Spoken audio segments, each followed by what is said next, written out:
Apa kabar sesama pecinta film?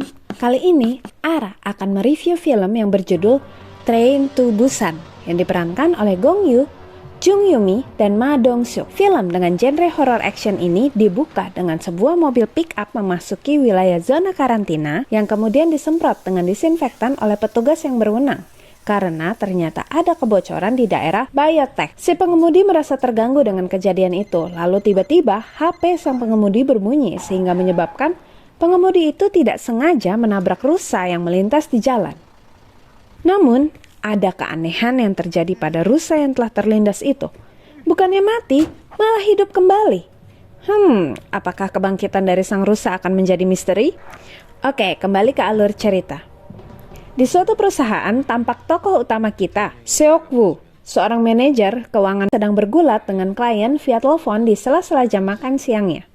Saat sedang membaca berita digital, tampak kematian misterius terjadi di Waduk Jinyang. Sepertinya ini misteri berikutnya ya. Setibanya di parkiran apartemen, Seok tidak langsung naik, melainkan bercakap-cakap terlebih dahulu di telepon. Dan lawan bicara Seok memintanya untuk berbaikan. Namun sayang, Seok mengabaikan hal itu. Seok menyebut bahwa dia akan merawat anak mereka, yakni Suan, dengan baik. Sang istri memberi info bahwa besok anaknya mau bertemu mamanya di Busan. Seok tentu saja sebagai ayah yang bertanggung jawab tidak dapat membiarkan anaknya yang masih kecil untuk pergi sendiri. Namun, kerjaan yang menumpuk membuat dia berpikir ulang untuk mereschedule keberangkatan ke Busan. Sesampai di dalam apartemennya, nampak ibu dari Seok sedang sibuk bebersih. Lalu Seok langsung menuju ke kamar Suan dan telepon dengan mamanya berakhir. Seok memberikan kado ulang tahun kepada anaknya, WII, dan ternyata sudah punya. Suan kelihatan seperti tipe anak pengertian yang sangat mengerti kesibukan papanya, sehingga dia tidak ingin membuang waktu papanya walaupun di hari ulang tahunnya, sehingga dia akan pergi ke Busan sendiri. Namun itu tidak diperbolehkan oleh Seok. Ibu dari Seok pun menasehati supaya dia bisa berbaikan dengan istrinya. Begitu sampai di Busan. Pernikahan tak boleh ditinggalkan begitu mudahnya, kata ibu Seok. Ternyata Seok sebelumnya mengecewakan Suan karena tidak hadir di pertunjukan sekolahnya. Big thanks to grandmama yang sudah mengabadikannya di handycam sehingga sang ayah tetap dapat melihat penampilan dari anaknya. Keesokan hari pagi-pagi buta mereka sudah jalan dan ayah menasehati anaknya karena Suan tidak menyelesaikan lagu yang dia nyanyikan di pertunjukan. Bahwa ketika kita telah memulai sesuatu, apapun yang terjadi harus diselesaikan. Sementara di jalan tampak mobil pemadam kebakaran lalu lalang membuat suasana sepi di pagi-pagi buta mendadak menjadi riuh. Dan sepertinya inilah misteri kita berikutnya. Terjadi kebakaran di beberapa tempat. Sampailah mereka di stasiun KTX atau kereta api cepat Korea. Dan terlihat bahwa KTX 101 akan berangkat ke Busan sebentar lagi. Di sebuah gerbong tampak beberapa anak sekolah yang sepertinya akan bertanding olahraga di Busan, sedang bercanda gurau. Dan interaksi dari dua orang nenek yang terlihat seperti kakak beradik. Tiba-tiba tanpa diketahui petugas, naiklah seorang wanita dengan luka di kakinya nampak kesakitan. Tepat sebelum kereta berangkat dan pintu kereta pun tertutup. Petugas di luar kereta pun tampak diserang oleh orang tidak dikenal. Nah, ini nih misteri selanjutnya.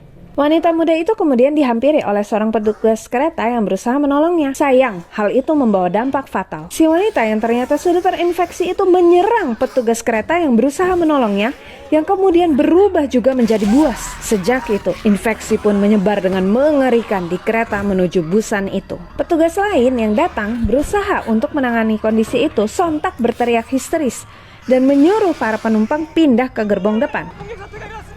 Sedangkan Seok yang berusaha mencari anaknya penasaran karena tiba-tiba ada orang yang berlari dari gerbong belakang dan orang-orang yang nampak berkerumun di gerbong belakang. Rasa penasarannya terbayar ketika akhirnya ia menyaksikan langsung kondisi dari orang-orang yang sudah terinfeksi dan berubah menjadi zombie. Agak gemes sih ya di sini. Kenapa dia tidak langsung lari dan mencari anaknya lagi? Seok akhirnya tersadar dari syoknya ketika Suan memanggilnya dan dengan segera berlari ke gerbong depan yang lebih aman. Keadaan semakin tegang ketika ternyata orang yang berlari di depannya berubah menjadi zombie. Sang Hwa yang masih menunggu istrinya keluar dari toilet menyaksikan kegaduhan tersebut. Dan setelah mereka melihat perubahan orang yang digigit menjadi zombie, maka Sang Hwa langsung menyuruh istrinya Seong Kyung untuk menyelamatkan diri. TV memberitakan bahwa kekerasan semakin meluas dan korban semakin banyak yang berjatuhan. Mereka pun berlari ke gerbong depan untuk menghindari serangan dari para zombie. Karena takut dan panik, Sokwu pun menutup pintu gerbong, sementara Sang Hwa dan istrinya masih di belakang berlari dari kejaran para zombie-zombie. Pintu tidak terkunci dan suami istri ini pun berhasil masuk ke gerbong. Sang Hwa bertanya ke Sokwu gimana cara mengunci pintu. Ternyata cukup dilepaskan saja. Beruntung para zombie tidak tahu bagaimana cara membuka pintu gerbong. Dan Sokwu berasumsi bahwa para zombie menyerang manusia dengan melihat, sehingga secara sigap kaca pintu di gerbong itu pun segera ditutup menggunakan air dan kertas koran yang ada. Zombie pun menjadi tenang dan tidak berusaha untuk masuk lagi.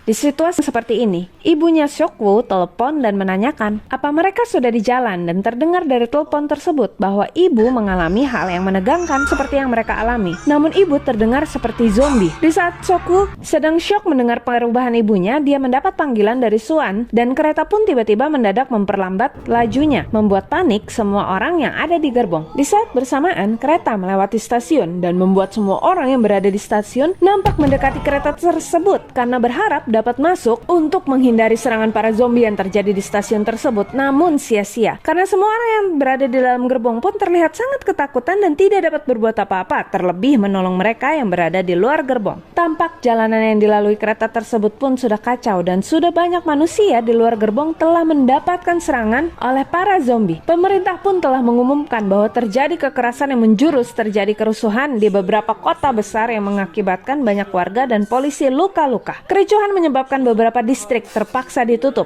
sedangkan para pelaku terus melakukan pengerusakan secara paksa terhadap fasilitas-fasilitas umum milik pemerintah. Oleh karena itu, pemerintah sudah menyatakan keadaan darurat. Sebagai salah satu upaya untuk mengendalikan situasi ini, seluruh masyarakat dihimbau menahan diri untuk tidak bereaksi terhadap rumor yang tidak berdasar dan jangan meninggalkan rumah. Masyarakat juga harus tetap tenang dan percaya pada pemerintah agar dapat mengatasi kendala ini bersama-sama. Pemerintah yakin keselamatan manusia sedang tidak terancam. Setelah melihat berita digital dari HP dan TV yang memberikan jaminan keselamatan, maka para manusia yang berada di gerbong memutuskan untuk bergerak maju ke gerbong berikutnya, menjauh dari gerbong yang sudah penuh zombie tadi. Masinis kereta pun memberi info bahwa kereta akan berhenti di stasiun Daejeon dengan harapan bahwa militer yang telah diterjunkan ke sana dapat menyisir kereta dan menghimbau kepada setiap penumpang begitu sampai stasiun harap keluar dari kereta. Stasiun Daejeon akan menjadi pemberhentian terakhir kereta, tempat para tentara telah siaga untuk menolong mereka. Suan mulai bercakap-cakap dengan penyintas lain yang selamat, yakni pasangan suami istri Sang Hwa dan Song Kyung.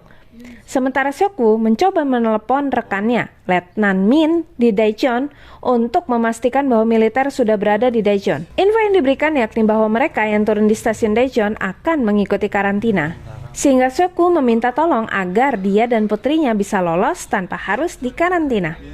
Sesampainya kereta di sana, keadaan sangat mencurigakan. Stasiun sangat sepi dan tidak nampak ada kehidupan. Yang lebih menyebalkan, ternyata salah satu penumpang, yaitu si Bapak Rasa Bos yang adalah kepala perusahaan Stallion Express, telah mendapat info bahwa stasiun Daejeon dan sekitarnya telah ditutup karena tidak aman dan mengajak masinis untuk pergi ke Busan menggunakan kepala dari kereta tersebut. Namun, masinis menolak dan memilih untuk memberi info kepada penumpang lain yang tidak mereka ketahui. Ternyata seluruh tentara telah menjadi zombie. Keadaan sangat amat menegangkan ketika mereka berusaha untuk melarikan diri dari kejaran para zombie. Di sini, takdir masih berpihak pada Sokwu. Seorang bapak yang baik hati menolongnya dengan menutup mata zombie yang sedang menyerang Sokwu, sehingga ia bisa melarikan diri. Sedangkan kaca yang berada tepat di atas KTX tidak mampu menahan zombie yang semakin menggila, sehingga terjadi hujan zombie. Hal itu akhirnya membuat para penyintas panik dan tidak sempat lagi melihat isi gerbong yang buru-buru mereka naiki. Sokwu dan para penyintas yang tertinggal berusaha mengejar kereta yang mulai meninggalkan stasiun. Keegoisan Sokwu akhirnya terkikis oleh rasa solidaritas di antara sesama penyintas.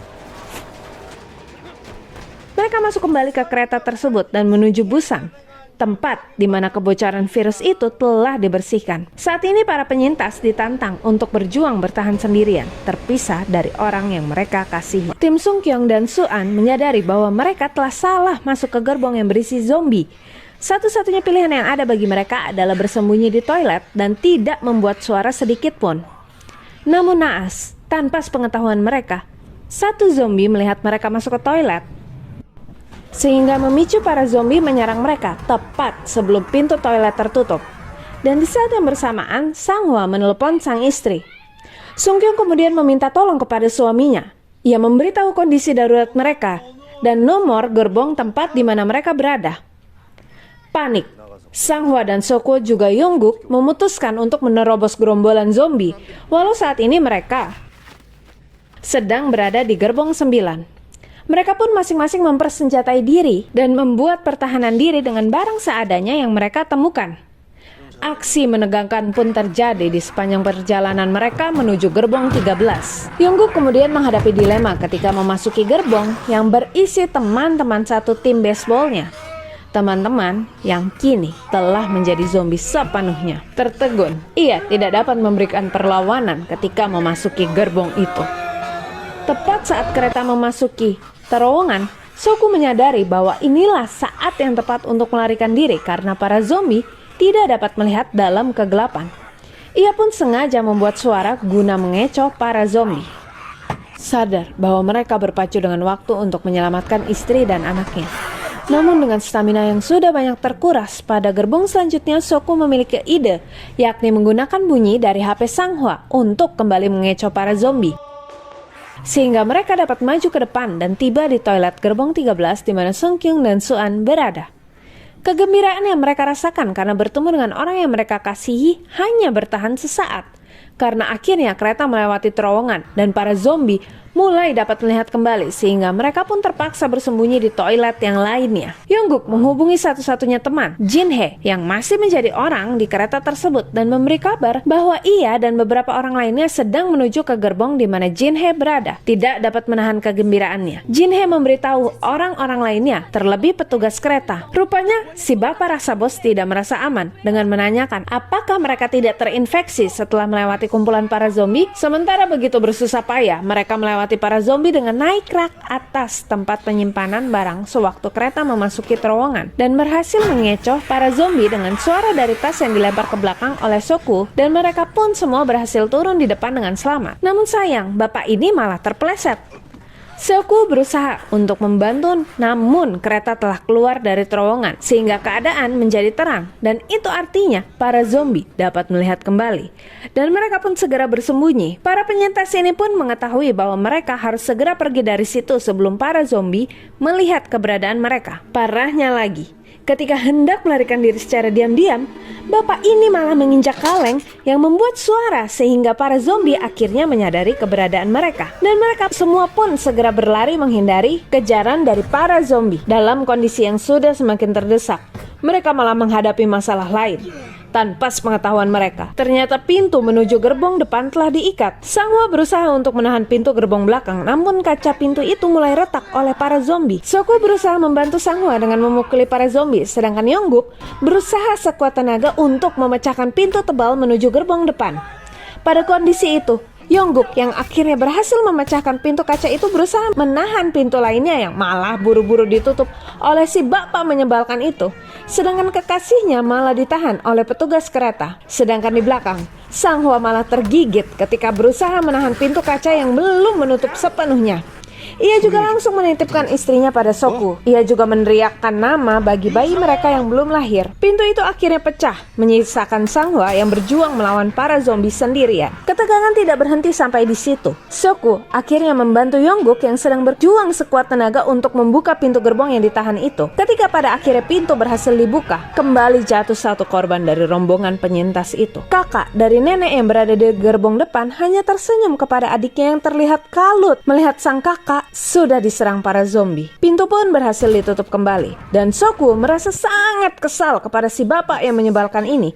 Dan kerennya lagi, si bapak malah menghasut orang sekitarnya dengan menyatakan bahwa penyintas ini sudah terinfeksi. Para penyintas itu pun akhirnya terusir secara paksa ke gerbong depan. Adik dari nenek yang dikorbankan tadi hanya bisa terpekur di kursi penumpang. Ia merutuki kebodohan orang-orang yang bersikap lebih buruk bahkan dari zombie itu sendiri. Sambil menatap kakaknya yang kini sudah berubah menjadi zombie, dengan santai ia menghampiri pintu dan membukakan pintu bagi para zombie. Soku dan orang-orang yang terusir ke gerbong depan hanya bisa terkejut ketika nampak kegaduhan dari gerbong belakang. Kondisi sementara waktu cukup tenang walau belum ada titik terang bagi kondisi mereka ke depan, karena pusat kendali pun kini sudah tidak dapat dihubungi oleh masinis. Soku mengambil waktu itu untuk menenangkan anaknya, juga menelepon mantan istrinya namun tidak tersambung. Ia juga menelepon bawahannya. Dari situ ia tahu bahwa Busan berhasil bertahan dan semua kerusuhan ini ternyata berawal dari proyek yang tengah mereka jalankan. Kereta terpaksa berhenti karena rel terhalang dan sang masinis memberi info bila masih ada penumpang yang selamat dapat menaiki kereta yang ada di jalur kiri yang akan ia jalankan. Rombongan Soku berusaha untuk jalan dengan tenang tanpa menimbulkan suara. Sedangkan si bapak pintar malah menumbalkan petugas kereta yang tadi bersembunyi di toilet bersamanya dan keluar kereta begitu saja tanpa menutup pintu sehingga para zombie mengejarnya. Tiba-tiba dari arah berlawanan datang kereta yang sudah terbakar dengan kecepatan tinggi dan menabrak kereta di samping mereka. Hal itu menyebabkan Yongguk dan kekasihnya terpisah dari Soku. Di saat itulah kekasihnya tergigit oleh zombie dan Yongguk merelakan dirinya menemani sang kekasih.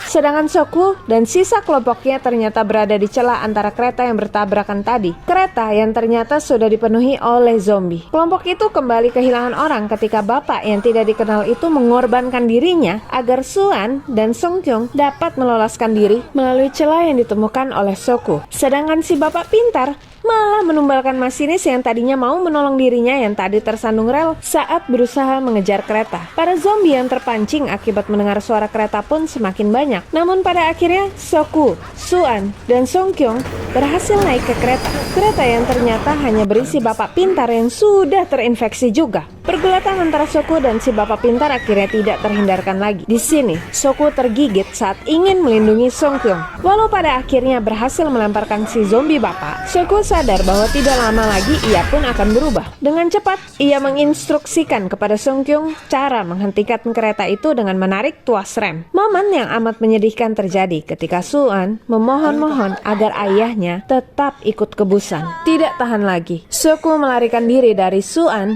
yang kemudian ditahan oleh Songkyung. Di detik-detik terakhir hidupnya, Soku tersenyum mengingat momen ketika pertama kali menggendong Suan.